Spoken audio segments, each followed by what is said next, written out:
Hey there, guys. So, this is some training of the past week. I'm trying to put more content together and get more of it, out there. Gives a few of the other time poor dads an idea of what I'm doing training wise, as well as some of the volume. I need to get better with recording everything. I don't try and record absolutely everything because it wasn't something that I needed to do and wasn't high on my priority list. But yeah, trying to change that now, trying to get things, smoother, more uploads, and also just trying to work on my general, video editing, presentation, and talking skills. So, there's a few things that I need to work on. Cut out some of the ums and ahs. But hey, at the end of the day, I'm still getting the content out there and still, answering questions. So this was the overhead press, one of the staples, main assistant exercise for me when it comes to bench press. And, the range of motion, yeah, it's not huge, but it's very similar to the range of motion that I need on the bench press and, to be successful for that lift. I also find chasing the higher reps doesn't put anywhere near the, amount of strain on the shoulder that lower reps would do. And you got to bear in mind, once you've bench pressed heavy, your shoulders take a little bit of time to recover. So I'm not going to do too heavy, days on shoulders because that's sort of a recipe for disaster for a lot of people. So, being smart about it, I need to keep it as a, lighter, higher rep exercise. And some of the other shoulder stuff that I muck around with is the reverse flies, hit the rear delts, and just general lateral raises, sometimes front raises. So yeah, it really comes down to, looking after the shoulders as a whole and just playing around with different angles. But I will try and video some of that and put together a full, video of training shoulders. I'll put that on the list. And if you guys have questions and topics that you want covered, let me know. I now have a bit of time on Friday. So, just listing ideas, putting them down, and yeah, going to address them. These were the squats from Monday. So yeah, just triples at 220 kilos, 440 pounds, I believe. And yeah, just, hitting them paused, making sure that the movement feels good. I've got a few comps coming up this year. And because I didn't do a lot of back squatting, it took a lot to stretch my shoulders out and to be comfortable under the bar. So been working on that. I can now get in position really well. That feels good and doesn't aggravate the shoulder. More my left shoulder. Right had no issue, but left, not 100%. I just got to, work on that and free up some of the mobility issues that I have with it. And that can, cause a few difficulties with overhead press on the left. So today, as I said, I've got time. I'm going to do a little bit of training today as well, but more in the form of prehab and mobility for the left shoulder, because that should, make overhead pressing a lot easier and be more consistent with the reps. Right side, never an issue, but then again, I'm right-handed, so yeah, it's one of those things. And these squats that I did on Monday, the paused ones where I go, up and down, and hold it and then go back down again. They're not obviously the easiest exercise, but they're really good at teaching you how to hold position.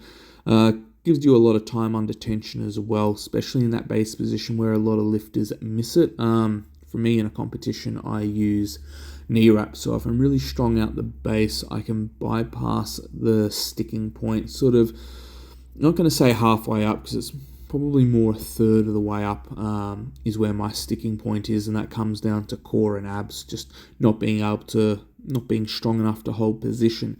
But if I can get enough speed out the base and momentum, I can generally coast past it. And if I can coast past it, then yeah, I'm going to hit a bigger squat number. So just working on that. Comps, I think the one that I wanted to do was April 6th. And that is states, I believe. It's just, I'm not going to go all out for that comp. I just want to qualify for nationals. So yeah, look, definitely going to put together a somewhat decent total, but definitely not going to max out. I think nationals is sometime in August. Not 100% sure, but if I can rack up less total fatigue, it's just going to benefit my training more, and I really need to build back to where I was in terms of squat and deadlift numbers, because nationals comes and I want to be really competitive with it. So just making sure that I look after myself in that regard. But squatting twice a week, so not too shabby, but not heaps of volume at the same time. And then this assistant exercise is just simply calf raises. I do these ones because it forces me to keep my chest up. I got a brace. Works the lower back isometrically because I'm just bracing, and the load's on the front. So just have to work quite hard with that. And reps, 10 isn't ideal. Normally hit 20 reps quite comfortably, but outside where that rack is, the ground's on a little bit of a lean, so I have to battle a bit with the ground. Nothing significant, but again, as I said, it's just one of those other things that I need to work on. And pull-ups, I'm just scattering them throughout the week. Normally I do a lot of them on a Tuesday, but today I'll do a few more. It's just one of those exercises that really does develop a big back. And, if you've got a strong back, squatting and deadlifting as well as bench press is a lot easier. And a lot of people have always struggled with the concept of how does a big back help with bench press. The way that a big back helps with bench press is once you've retracted your scapula and you're in a really stable position, when you're in that base portion of the lift, like pausing the weight on your chest or just in that general area, once your elbow has passed the midpoint of your body, if you tense your lats, you'll find that your elbow will sort of want to drift back to the midpoint of your body. And it's because lats help with adduction, so they help bring the arm in close to the body. So if your elbow is quite low, like in the base position of a bench and being stretched down, it's being abducted away from the body. So when you tense your lat, it helps bring it back to the midline. After it hits that point, then I don't get any help out of my lats whatsoever, other than the additional mass in my upper body helping me feel more stable under load. And another thing people forget, if you want more stability under load, just train biceps. Having more mass around the elbow joint does make a big difference. I prefer doing the hammer curls as opposed to just regular curls. I just found the hammer curls will work better. I could go slightly heavier and just hit more of my forearms in general. That's just the way that it felt. Occasionally I'll muck around with empty stretch bar curls, and I do that because it forces my wrists into a position where I got to keep mobility. If you only do hammer curls or just normal dumbbell curls, a lot of the time, the mobility in your wrists and just trying to be able to turn your hands up isn't the easiest thing to do. Just, you get tight in different areas of the body. Gripping a barbell, normally it's not an issue, but keeping that an underhand sort of grip, if you want to think of it that way, or rowing underhand with an underhand grip. That's the grip style that I want to try and take when I'm doing the empty barbell curls. And I really do feel it in my forearms, like deep in the forearms, as well as the wrist, because it's an area that I need to work on. So I try and be conscious of that, because the more total balance you keep for the body, the less likely you are going to get injured.